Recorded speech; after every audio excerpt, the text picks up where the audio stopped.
کتنا مشکل ہوتا ہے نا کسی ایسے شخص کو تکلیف میں دیکھنا جس کی سلامتی کی دعا آپ ہر نماز میں مانگتے ہو۔ ٹوٹ سا گیا ہے اعتبار کا وجود، اب کوئی مخلص بھی ہو تو یقین نہیں آتا۔ بہترین فیصلہ چاہتے ہو تو سب کچھ اللہ پہ چھوڑ دو۔ سکون کی جھونپڑی پریشانی کے محلات سے بہت بہتر ہے۔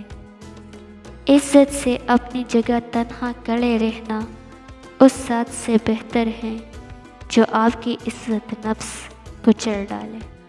دکھاوے کی کوشش کبھی مت کرنا، جب کمال کو پہنچو گے تو خود ہی نظر آؤ گے۔ مان رکھنا سیکھیے، زندگی بہت چھوٹی سی ہے، اور کوشش کریں کہ کسی کا مان، اعتماد، اعتبار اور یقین نہ ٹوٹنے پائے۔ وقت تو گزر جاتا ہے لیکن دی ہوئی تلہیوں کے نقش باقی رہ جاتے ہیں۔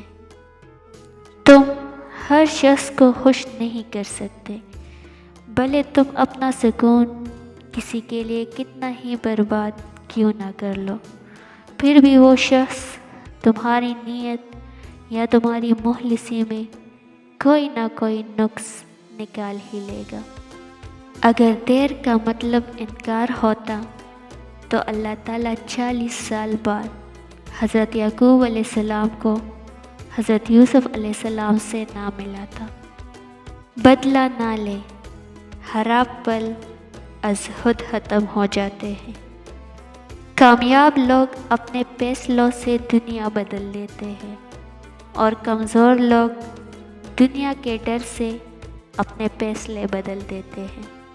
ہائے زندگی، تو بڑے سخت دن دکھا رہی ہے مجھے، شکر کرنا سیکھو، اتنا ملے گا کہ تک جاؤ گے۔ دنیا تمہیں اس وقت تک نہیں ہرا سکتی جب تک تم خود سے ہار نہ جاؤ۔ زندگی کے مقاصد میں اولین مقصد اللہ تعالیٰ کے بنائی ہوئی حدود میں رہ کر خوشیوں کی تلاش ہونا چاہیے۔ کچھ شک نہیں کہ زندگی کی اصل خوبصورتی پاکیزگی میں ہی ہے۔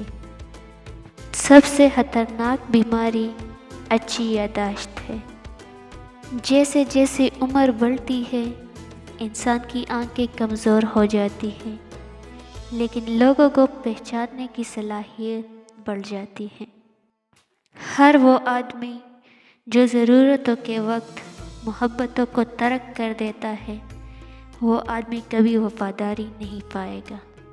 مشکلوں کا وقت جتنا بھی طویل ہو جائے، ہر مشکل کے بعد آسانی اللہ کا وعدہ ہے۔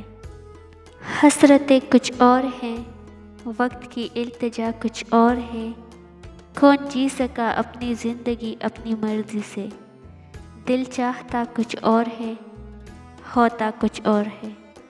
بچے پالنا کوئی بڑا کام نہیں، انسان کی جانور اور پرندے ہو جاتی ہیں۔ بڑے بہتر انداز میں یہ کام صدیوں سے کرتے آ رہے ہیں۔